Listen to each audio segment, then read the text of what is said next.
I got you. All right, creatures of the night and everybody out there in the Pod Street crew. Alex Doriot here, one half of the Talking Taker podcast with another mystery unboxing here on the Talking Taker YouTube channel. Another edition of Digging Up the Dead Man here on the YouTube channel. It has been a minute since you last seen me on here doing one of these unboxings. It's been so long. Got a friggin' haircut since then. What do you think? How do you like it? Little cut for the summer here. But it's been a while. Haven't had much to unbox. There hasn't been a ton of Undertaker stuff coming out.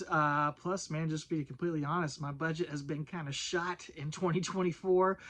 We've had some unexpected expenses coming up. But that's why it pays to have friends in low places.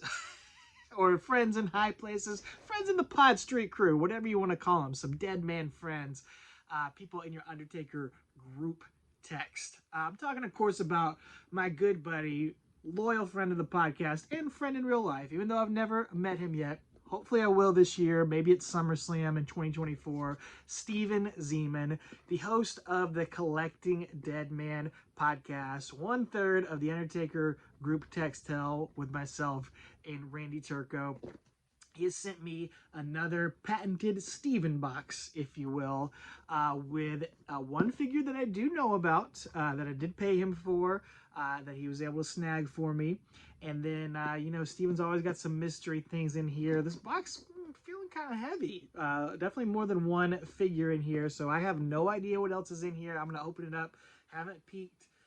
I'm going to crack it open here, right here with you on the YouTube channel and see what's inside. And I'm going to crack open as well. I will definitely unbox the brand new Undertaker figure that is new for 2024, that has hit Ringside Collectibles, but has not hit the shelves yet. A figure I am so excited to actually see in person. So without further ado, let's get to it.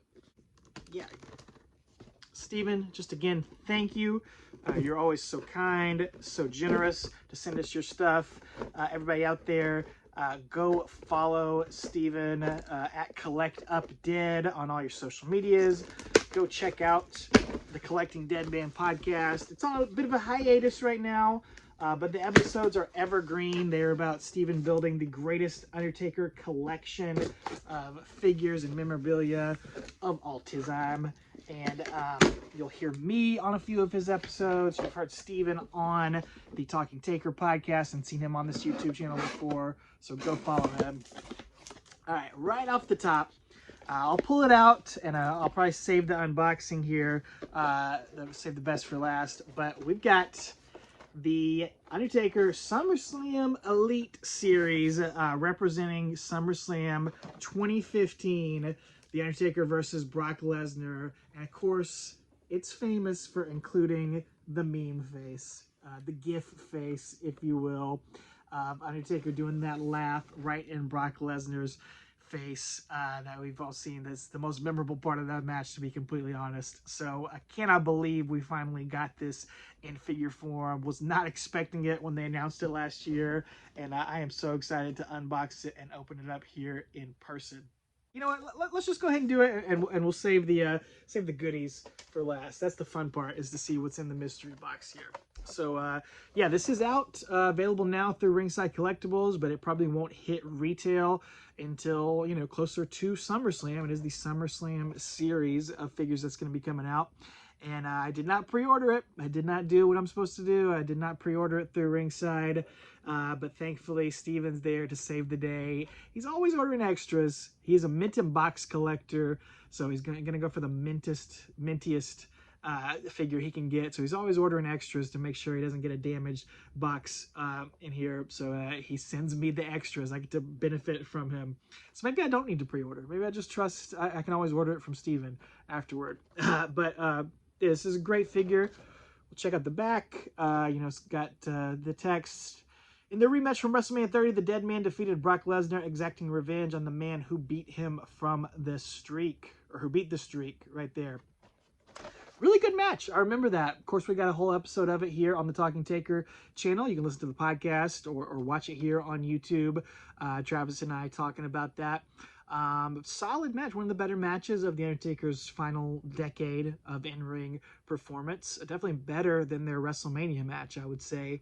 And yeah, that moment where Brock Lesnar is just laughing at the Undertaker, and the Undertaker sits up and does this cackling face, sarcastic laughing face back at him.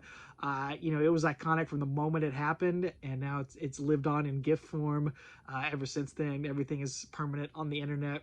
I remember watching that show very vividly with my wife. We had just moved to Atlanta less than a year before that, moved away from our where we grew up and where we lived most of our life in Augusta, Georgia. And so, didn't have a ton of friends, didn't know a lot of people in Atlanta. And Kate doesn't love wrestling. She does tolerate it, and especially during that time when I was really definitely following the product hardcore. I was kind of lonely, sad to not have anybody to have a SummerSlam party with. So she watched the whole show with me, and she definitely remembers this moment as well. We laughed about it often afterward. But let's crack it open. Let's get this head on this bad boy. There's no way, ain't nobody buying this figure and leaving the other head on there. Come on, what are you doing? It does come with the hat. A little weird to come with the hat and not the jacket, honestly. But again, who's putting the hat on? You could put that hat on a spare Undertaker figure somewhere else. Let's see here.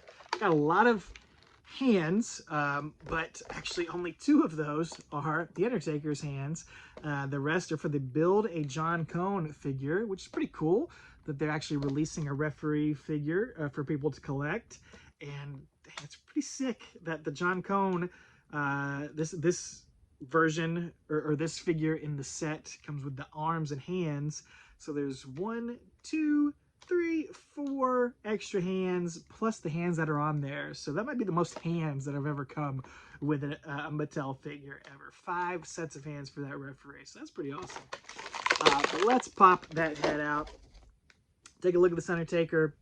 The standard head, the Under Frazier era of Undertaker. That was the meme going on online and the commentary online at the time.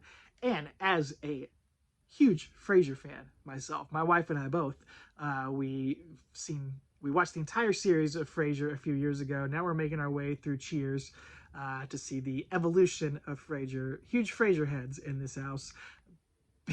Very happy to have the Under Frazier in figure form, but you can't leave that head on there. No. You gotta put the meme head on there, and it's pretty cool. Mattel's actually putting out a few meme comedy figures this year. They're putting out the Rock figure where he's doing like the eye roll, so that's pretty great. And they're putting out Hulk Hogan playing the guitar, like from the Slammies back in the 80s, so that's pretty great too. But it's gonna be hard to beat the laughing Undertaker face. I mean, that is spot on. That is perfect. You got the spot on haircut, not the Undertaker's best haircut, but you got to have it for this. Otherwise, it's your average Undertaker figure from this era. We got the tattoos, we got the standard Undertaker outfit. You could plug that into a lot of Undertaker figures, but you're buying this for that face. So I love it. I love it. This has got to go front and center on the Undertaker shelf. You can't hide this one back there. It's so unique. It's so different. A must have. Maybe not for every collector, but if you're an Undertaker collector, you got to have this one. And I think you got to do it, you got to do him sitting down, turned around, looking that way, looking at He Who Must Not Be Named, I guess. Sadly, we'll never get the Brock Lesnar that goes along with this, after his recent revelations about him in the lawsuit with Vince McMahon. Worse things have happened besides that, but wish he could have gotten one of those before all this stuff we found out about him. But you got to have Taker on your shelf doing that. I love it so much. Thank you, Steven. All right, let's see what else is in the box. I could have used this a couple of weeks ago. My daughter had her 2nd birthday party a couple of weeks ago, and it was Sesame Street themed. That's her favorite show, is Sesame Street.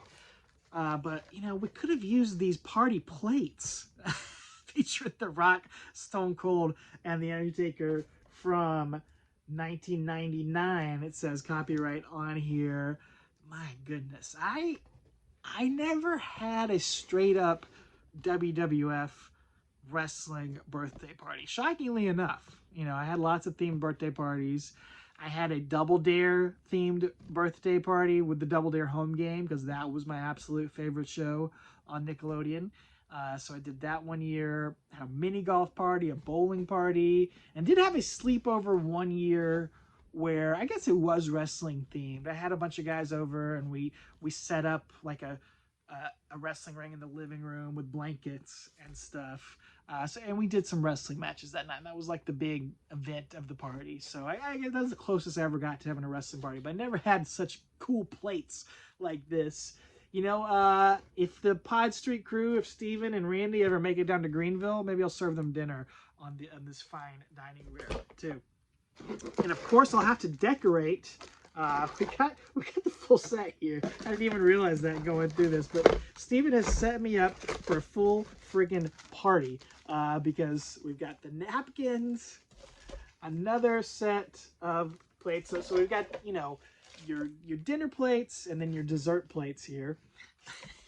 And you got the treat bags, the goodie bags. Gosh, how ballin' was it when you used to go to a birthday party, when you got to attend a birthday party and someone gave you a goodie bag of treats after you got a prize going to that birthday party? You were feeling good after that. An underrated thing about being a kid was getting a goodie bag after you went to a birthday party. And now I'm going to have a mint on card set of WWF loot bags. Thank you, Steven. Never thought I would own that. And then, you know, it's not a party if it's not a party with attitude. Here, you got the invitations to send people to the party. Tell them the time and the place when you're gonna lay the smackdown on them. I gotta find a special place for this party set on the collection. I'm honestly running out of room on my shelves back here. I'm having to kind of expand around the Dead Man Cave in here. And I promise this year, hopefully this summer, I will give you guys a full tour of the Dead Man Cave. Got to put a couple finishing touches on it in here, but I definitely will do a full tour of the Dead Man Cave here, and hopefully I'll find some prime real estate for this whole party set. Having the complete set, you got to do something good with that. All right, we got a pin from WrestleMania 38, right? With the star. So that would have been Undertaker's Hall of Fame weekend, I'm pretty sure. Yeah. This would have been the Dallas Hall of Fame, or Dallas WrestleMania a couple years ago. So this would have been the Hall of Fame speech, Undertaker. So that's pretty cool. Obviously, I didn't attend it, but certainly an important moment in the Undertaker's history. So, you know, maybe if they ever release a Hall of Fame speech Undertaker in his suit, which is something honestly, I am surprised they did not do that. That would be an easy, basic figure to release, and I think people would definitely buy it. Even still, now it's a little bit dated, but I still think people would buy it, especially if you give them the old Britney Spears or the Garth Brooks wireless microphone in there. Maybe if they ever release that, I'd have Undertaker hold that. But that's very cool. I love that. Thank you, Steven. That's a very unique item. And then two more things in here. We've got a Batmobile from Batman and Robin. We have talked, for one thing, Travis and I often, really Travis more than anything, he has, since day one of the podcast, he has compared The Undertaker to Batman and has found a way to tie different moments of Undertaker's career into different storylines from the Batman movies throughout the years. And then we've talked with Steven, and Steven shocked Travis, made his jaw hit the floor when Steven noted that Batman Forever is his favorite Batman film of all time. So we've kind of had some running jokes between that. This is from Batman and Robin. And I tell you what, I remember I must have been, gosh, I think that came out in 97, I want to say. That was the first movie I ever saw in the theaters by myself. I would have been in 5th grade then, and I think, you know, I was a huge Batman fan. Still am, not as much, but definitely growing up, huge Batman fan. And I loved the the cartoony Batman movies, the Tim Burton ones, and then I loved Batman Forever. I thought it was great as a kid, and I was hyped to see Batman and Robin. And I can't remember who I was supposed to see it with. One of my friends in elementary school. Something happened where he had to cancel on me. So of course, I'm 12 years old, 11 years old, I think, at the time.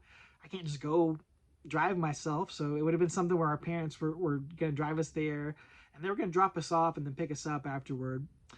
You would have to I had to bring some change along to use the payphone to call my mom to tell me when to come pick me up after the movie was over. That sort of deal. But gosh, my friend bailed on me, but I was so desperate to see Batman and Robin. My mom trusted me enough, and it was just like, it's okay, I'll take you. And she wasn't gonna sit through it, but she was like, I'll drop you off. I trust you. Yeah, I don't think anything will happen to you. So she gave me the money. I'm sure I got some popcorn and a Coke, and I sat in there and watched Batman and Robin by myself as an 11-year-old. And it was a great cinematic experience. give it 5 stars back then. Haven't seen it in a long time. Maybe I need to revisit it. But I tell you what, I kind of joked about it. I do think Travis and I think it's going to happen this calendar year.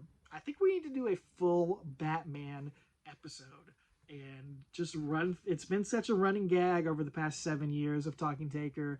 I think we need to run through the entire Batman cinematic universe and just kind of talk about our favorite moments from it, and then talk about tie-ins with the Undertaker, because it's been so prevalent in there. So let me know what you think. Leave a comment down here below on this video. Let me know if you want to hear that. I think we're gonna do it one way or the other, but I'd love to hear if you're really excited about it.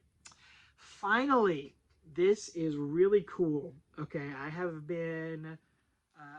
these were coming out, and I have not seen them in the stores, and thankfully Steven has saved me the trouble of having to go look for them. All right, bitty Funko Pops, not mini Funko Pops. These are bitty Pops, tiny.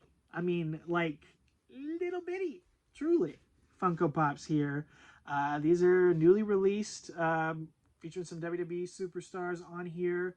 I don't know if am I supposed to open it? I mean, am I allowed to open it? It's a 4-pack with a mystery pop inside. Okay, I guess you got to open it here. But got some cool bitty pops in here. I'm not a huge Funko Pop guy. I don't even have a complete set of Undertaker ones, but I do always enjoy picking them up when I do find them. And this one, of course, has the Undertaker one, which is what you need. And there's a mystery pop, so we got to find out what that is here. So these are pretty neat. I don't really know who they're for. I don't know the market for these, but I think they're pretty cool. I love the attention to detail here. So there's the British Bulldog. So I mean, it's like a full box on here. It's not actually a box you can open and pull the guy out. So it's a plastic case. You may I thought maybe you could twist it there on the bottom. It doesn't look like it, but yeah, man. I mean, you can tell it's British Bulldog, and this is like, dude, there is a lot of detail there. I don't know if you can see it here on the video with the glare, but he's got dreads. Like, they've put the work in to put the dreadlocks here. So this is like 92 British Bulldog, which is my favorite British Bulldog. We've talked about that on here. Never faced Undertaker on pay-per-view, but he has a fun place in history as this edition of British Bulldog, early 90s British Bulldog. When the Undertaker won his first WWF championship and held it for 6 days, the only person he faced and defended that title against him that time, before losing it back to Hulk Hogan, was the British Bulldog. Twice on one weekend, maybe even on one day. I think they might have wrestled twice on the same day, 2 different Canadian house shows. And one of those is on, it was on the Hidden Gems on the network. I don't know if those have all moved over to Peacock. I can't remember. But fun fact, we talked about that match on our Undertaker Hidden Gems episode. That was a good one, if you've never heard that. Then we've got Batista. This is, let's see, I guess that's retirement Batista. Yeah, that's what that would be. Just looking at the gear on there. So yeah, this is like coming back WrestleMania 35 to face Triple H, movie star Batista. He's got the microphone in his hand. So again, great attention to detail there on this tiny little figurine. Give me what I want. That Batista, I think that's what that is. I'm a huge Batista fan. I become even more of a Batista fan every time I see him in the movies. He's such a great actor. But during his run, always was a huge Batista fan. And then we've got Taker. So this is like his other Funko that Steven sent me the last time I did one of these boxes. Well, I take that back. So he sent me the WrestleMania 30 Taker, but that one does not have the robe on. I think that's what this is still, but he's got the robe on. So pretty cool depiction there. And look, I love a mini Undertaker figure. You can kind of see them there on the front row of my shelf. I love any kind of mini Taker. So this one will be perfect to put up there. I will definitely display that right there at the front of the shelf. Let's see what the mystery is.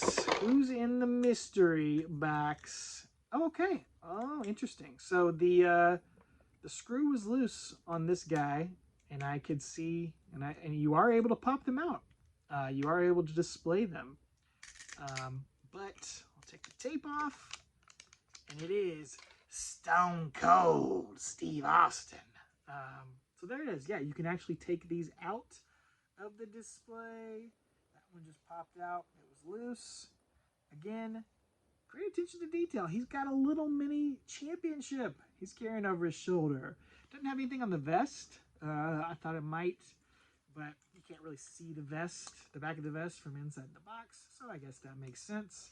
There he is back in the box. So Stone Cold Steve Austin, little bitty pop. That's great. And that sets me up perfect to talk about the next episode of Talking Taker. We will be back here on May the 1st with our next episode. We are going to be joined by our friends from the Bottom Line Wrestling cast, Mike and JV, the experts on Stone Cold Steve Austin. They're going to join us to talk about SmackDown Episode 0. The pilot episode of SmackDown. It features both these guys, The Undertaker and Stone Cold Steve Austin. It's the 25th anniversary of the pilot episode of SmackDown. It took place on April 29th, 1999. Mike and JV are going to join Travis and I, and we're going to talk about the main event of that night, because it was The Undertaker and Triple H versus Stone Cold Steve Austin and The Rock. One of the biggest tag team matches up until that time, and maybe possibly even ever in WWE history. Very cool match. And we're going to theme this one the Thursday Night Wars. And we're going to look at that match as well as the main event of WCW Thunder from that same night, featuring Bam Bam Bigelow against Diamond Dallas Page in a hardcore match for the WCW Championship. Very fun episode. We've already recorded it. I can't wait for you all to hear it. Look for that on May 1st. But folks, let me know what you think of the mini pops. Let me know if you want an invite to the birthday party. And of course, let me know your thoughts, your favorite Batman movie. And what do you think of this Undertaker figure? How great is it? Thanks again to Steven. This was so much fun. Just for me to go through the surprises and to open these up. Always a great friend. Looking forward to meeting you in person, hopefully this year, Steven. And thank you again for being such an awesome friend, so generous. And thanks to you all for watching. Hope you subscribe. We'll try to get some more of these unboxings out to you soon. And of course, look out for us May 1st. For the YouTube version of the podcast. And you never know, we've dropped bonus episodes a few of the months this year. You never know when we might have another one, so be sure you subscribe, leave a comment, and as always, take her easy.